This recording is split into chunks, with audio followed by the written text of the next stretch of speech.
Sometimes you're physically bound down, but mentally gone. Mom, did you know that if you don't pay your taxes? Kaya tayo nananatili, tuktukan! Return everyone as we go. All the tradition Bibigyan din natin yung ating electric fan sa school. Hi! Hi!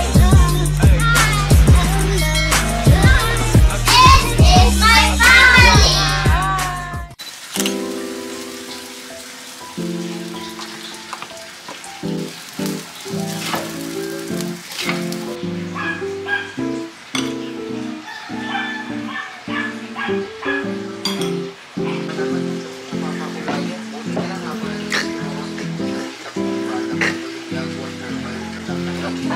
Cute!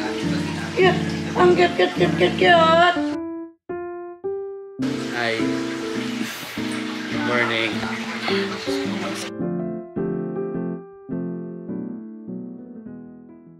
Mom, did you know that if you don't pay your taxes, then the city will be dirty and broken? Yes. And no food inspectors? We need to pay our taxes. Or else they will be broken a lot? Yes. For example, in our barangay, we maintain our road. We maintain everything. We need to give salary to our public servant because they are the one who keeping our barangay safe. Like that? Yes, like daddy. He used his honorarium to help other people. Do you know where the taxes uses? No. In our road, in our no. president, To our president in the road and our public servant, food inspectors. or the food inspector. Food inspector? How come? Because if the food Them. tastes bad, then the food inspector will say, There's also a department of that. The DOST, the Agrarian Reform, the DANR.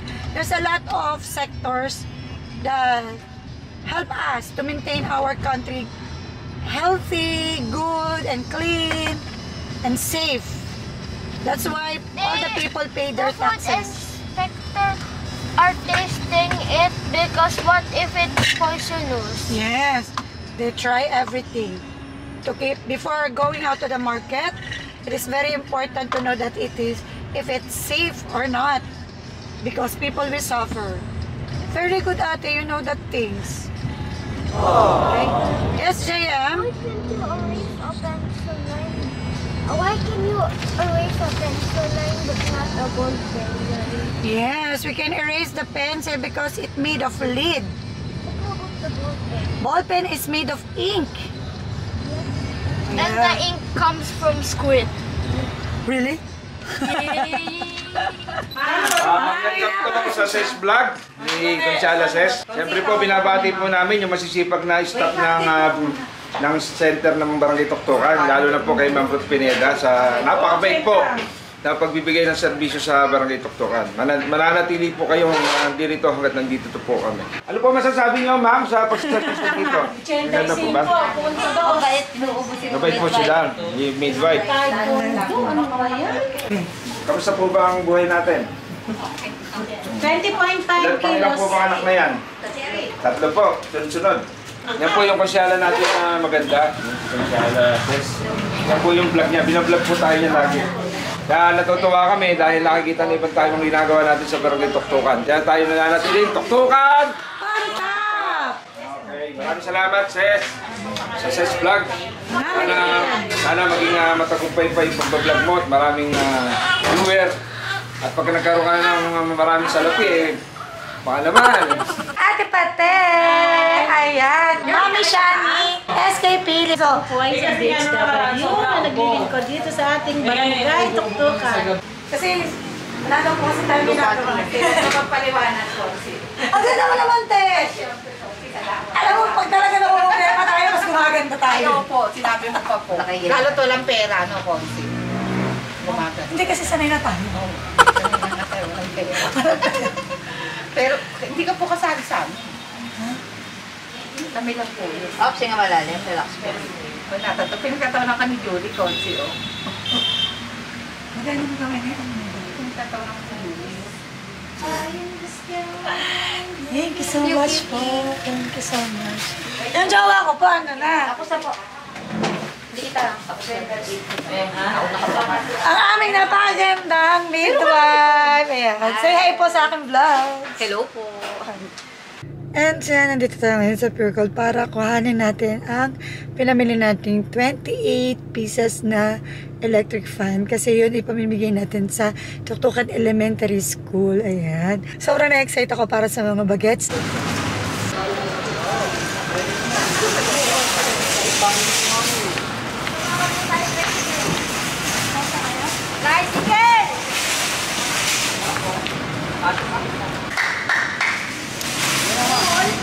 Talaga ikaw na nagbuhat.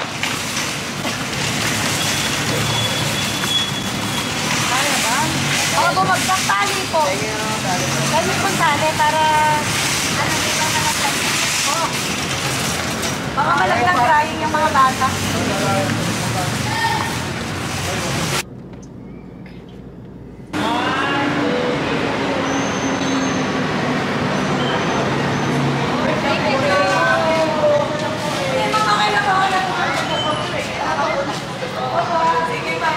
Ayan, so nandito tayo ngayon sa school. Kasama natin ang pinakabagong-bagong batang-bata akong advisor. Ayan. Sa HE ko yan, teacher. Diba? Wala pinagbago. Wala pinagbago yung face. Sa HE at saka sa sa math noon, iba? Ay, ma'am, hindi kami umabot sa math. Ah, hindi ba?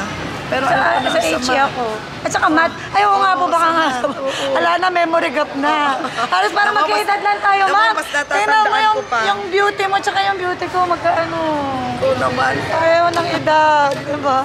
Ayan pa yung isa. Kaya lang ito, mas matanda po tingnan sa atin. Eto pa. Naging estudyante ka? Yes, naging estudyante Oo niya naman. ako. HE din. Oo. HE and math. Kaya napakagaling namin magluto eh. Si Ma'am Ambi po nagturo sa amin magsaing. Oo, tsaka Tsaka yung magtubig. Siya po yung nagturo sa amin. Hindi, yung sa akin ano, ang natutunan ko kay ma'am ay yung pakbet. Pinanlaban pa namin sa district yung pakbet. Oo. Ayan, update lang. It's 3:24. Nandito na kami sa Walter Mart. Nakabili na kami ng chat time and waffles. Nakapagulog na rin tayo sa ating sasakyan and all.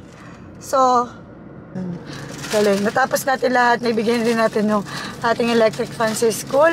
And very happy naman. Sa tingin ko, ang aming napakagandang advisor. Sabi ko nga sa kanya, kaya ganito kami.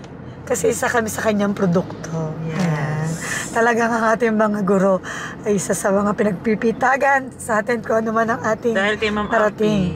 Natuto ka magsaing. Dahil kay Ma'am Ampi, magaling ako magsaing, marunong ako magluto, Totoo at ba? maglinis ng bahay. Ay, oo. Natutunan ko rin sa kanya yung ihiwalay mo yung puti tsaka dekulong. Yes, si Ma'am Ampi yan. Siya nagturo nun eh. Pag naglaba ka, ihiwalay mo yung puti tsaka dekulong.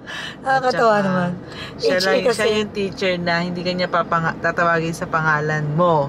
Ne. Oo, si Ne. Ne. Oo. O kaya, Ang cute ni Mama Ampi. Ano yung ano niya, forever young. Ang bata-bata pa rin ang face niya. Ang ganda-ganda doon ni Mama Ampi.